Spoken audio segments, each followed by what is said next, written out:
Another night of big breaking news in Washington. A White House shakeup after reports of major infighting in recent days. President Trump has ousted his chief of staff, Reince Preibus, and replaced him with Homeland Security Chief General John Kelly.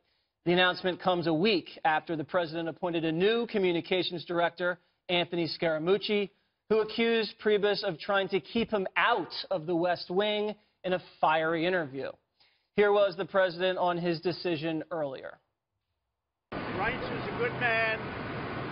John Kelly will do a fantastic job. General Kelly has been a star, done an incredible job thus far, respected by everybody. A great, great American. Reince Preibus, a good man. Thank you very much. More details now from Chief National Correspondent Ed Henry. Jesse, Reince Preibus gets some credit for helping elect President Trump, providing critical ground game for the campaign, but has not had anywhere near those kinds of results in terms of major legislation. And it's worth noting he's out mere hours after a major failure on health care. In some ways, the president was never fully in sync with his chief of staff, dating back to Preibus's days as chairman of the RNC, when he urged the GOP nominee in October to get out of the race because of that Access Hollywood tape.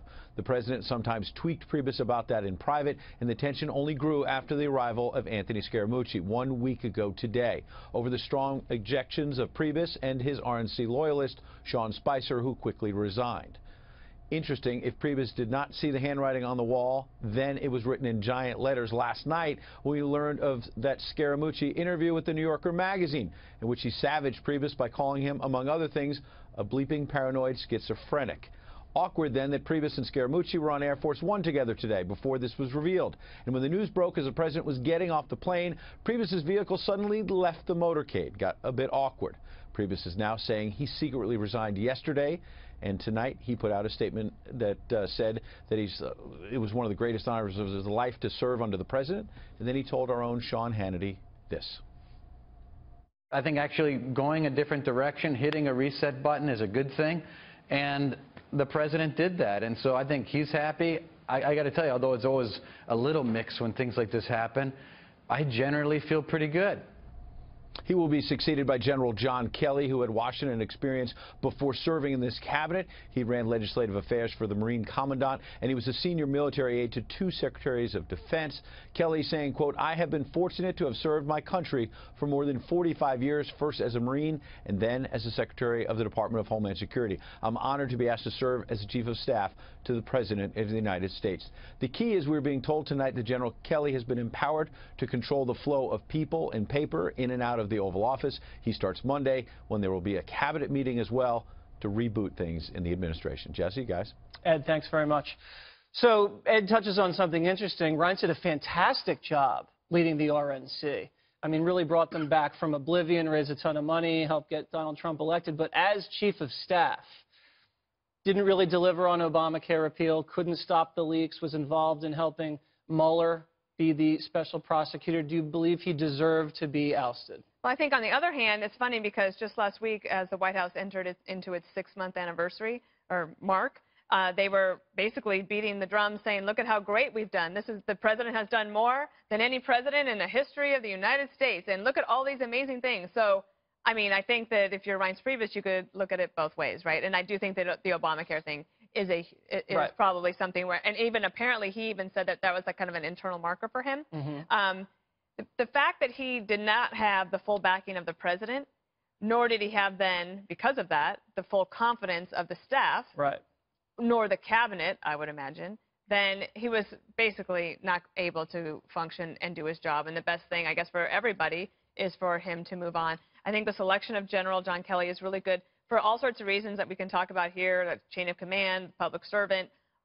He has the respect of the president. But also, this is a White House that is about to, is facing, but will increasingly face very hostile regimes. North Korea today testing another missile, possibly an ICBM. You have Iran and all of this, the idea, this possibility that they sent up a satellite into space. That is new. And also, he used to be Southern Command and knows a lot about things in South America, and Venezuela is heating up. So Not that he names another national security advisor, but the fact that the chief of staff now has great command of those issues is really good. It seems like everybody believes that Kelly is an excellent choice. Greg, Trump's firing more people at the White House than he did on The Apprentice. That may have worked on The Apprentice. It worked in real estate. It's definitely worked in the primaries and the general election. He cut a lot of people loose. Is it working now at this point? Well, the good news is Spicer and Reince can now do Dancing with the Stars as a pair. Yeah. So I think that's beautiful. And I think it's a nice twist on this kind of firing is that Hannity now does all of the exit interviews, which is really good. I do think, you know, Donald Trump does remind me of somebody. He reminds me of President Obama. He had 5 chiefs of staffs. He had 3 chief of staffs in under 3 years. The point is, I looked that up on Wikipedia because I don't really remember. I don't remember his chief of staffs. I don't even care. I just remember Rom. Yeah, I remember well because he spoke like Scaramucci. And also, yes, it's true. And he was a ballet dancer. But I mean, you know, Did you look at the Wikipedia for that too? I always do. But my point is, people talking about White House staffing changes are like guys talking about fantasy football trades. If you're not that into it, and we do this for a living, so we have to be kind of into it. But I don't think anybody's going to care about this. This is a guy who you know, treats staffing the way he always does. If he uses you until he uses you, he's a difficult boss. And difficult bosses are hard to read until they decide that they don't want you around. And then he does this thing where it's like he doesn't fire you. It's like a guy in a relationship who wants to get out of it, so he'd prefer if you dumped him.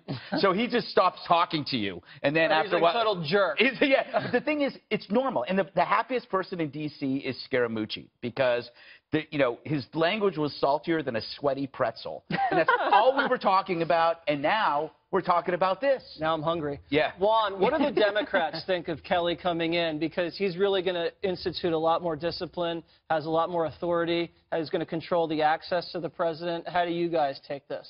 Well, I don't know. I'm not speaking for Democrats, but I'll tell you how I see it. I mean, to me, I don't think it makes much difference because I think President Trump's in charge, and he seems to enjoy the chaos. And don't forget, a lot of this, the things that you were talking about, Jesse, like controlling the flow of people into the Oval Office, how are you going to tell his son-in-law, the president's son-in-law, you can't go in there? How are you going to tell his daughter, hey, you're not? Right. They have open access. They have open access. You can't fire them. So they're operating in their own sphere, even though they're in the White House. Right. And then, and I think, Greg, this is the big news to me. I mean, there's a reason it's not just like any other president switching a chief of staff.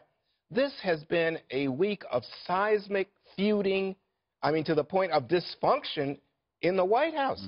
I mean, and think about the consequences of it. I think this business about, oh, health care failed, so Preibus is out. You must have missed all that happened the rest of the time because it's been fireworks. I mean, just this week, Sessions has said, I'm not leaving. If you want to fire me, this goes back to what Greg said, if you want to fire me, but I'm not going anywhere despite all your tweets. You think about the Pentagon saying to him on the transgender front, we'll do a study, but we're not banning transgender people like you want. And then, of course, you have the whole business with the Boy Scouts, and the Boy Scouts having to put out an apology. It's been a terrifically turbulent week, and the Scaramucci... Oh, wait, you forgot there's a new press secretary, too. Yeah, and the Scaramucci stuff, it was out of control. I wish Greg had been here for that. I might be the only one. In spirit. Yes. What about you, Lisa? I was drunk. Oh, I'm actually disappointed that Secretary Kelly is leaving that post. I just thought he was such a perfect pick for Homeland Security Secretary. As Dana mentioned, former command of the Southern Command, having served in Central America as well as South America, also having served in Iraq. I just thought he was so perfect for that job. So I'm actually really disappointed for him to leave that post. And what I do worry about, as Greg mentioned, the turnover that we saw under President Obama. We've seen a lot of turnover under President Trump, and I certainly hope that doesn't happen to someone who has so dutifully served this country for 45 years. But look, I mean, I think the writing was on the wall for Preibus with Scaramucci being brought in and Sean Spicer being pushed out. I think President Trump felt like the establishment wing of the Republican Party was never with him. I think he associates Preibus and Spicer with that wing of the party, so I wouldn't be surprised if we see some more firings. Let's listen to what Reince said about the exit. Roll the tape. I'm going to be on Team Trump all the time. I'll always be out there trying to help the president advance his goals, support him as a friend, too. And that's the other part of the job that people don't realize. You actually become friends you know, when you go through thick and thin together, you get to know people really well, and he's a good man, and I was honored to be able to serve him. Reince is definitely taking a classy way out there, and you can see that full interview 10 p.m. Eastern on Hannity. Lisa touched on this for a little bit. So Trump seems to be clearing out the political people, the RNC people. He's bringing in military people. He's bringing in the money men. He feels very comfortable around the brass, around the billionaires or the millionaires. What do you think that says about Trump? I'm not sure. And his new direction. Well, I think that they still have plenty of competition for ideas in the White House, because you have the National Economic Council that is in one area. You have Steve Bannon's shop. Kellyanne Conway is working on to fulfill her duties, and then you've got McMaster and those guys at the National Security Council. I think what's really interesting is what's about to happen. I'm going to go out and say this. I think that this was all set up for a few weeks because the president has been so upset about Jeff Sessions and his recusal in the Russia investigation that the Republicans and conservatives that came to Jeff Sessions' defense this week all said, but he's doing the best on the issue we care about the most, and that is immigration. Well, where can Jeff Sessions do even more on immigration as the Secretary of Homeland Security? So I think that what they're going to try to do is move and everyone else Sessions over to DHS, and then how can the conservatives complain? And then you have a new AG, he thinks, can then fire Mueller. Wow, you heard it here first. So wait. Trump is playing Yahtzee and everybody else is playing Boggle. Hungry hippos. Can I ask, but you asked what you asked. I think that there's also something about Donald Trump's past that plays a role in his present. And that is that he went to a New York military academy because he was getting into some fights and some scrapes. And what changed him was a military academy. So I think that a major influence in his life is a general, is somebody that gives you order and discipline and routine. And hopefully maybe that will work, because it wouldn't hurt him to have a little bit more control over some of the things. I just don't know if that's possible. And he walked all over Preibus from what we hear. Well, it's also interesting, too, because one of the big knocks against President Trump during the election was that he wouldn't take the advice of counsel, that he wouldn't listen to his advisors. But what we have seen, as you mentioned, he has surrounded himself with a lot of brass, whether people who are CEOs of Exxon or generals, people that have served, people that have run something and run something successfully. And so I find that to be very interesting, because it actually turned out to be the exact opposite in terms of him surrounding himself with people that are very accomplished, that can do the job on their own, and to some degree has allowed them to do that role. Well, last word. I just want to pick up on what Dana was talking about with the possible shuffling of chairs, because I don't think the bloodletting is over.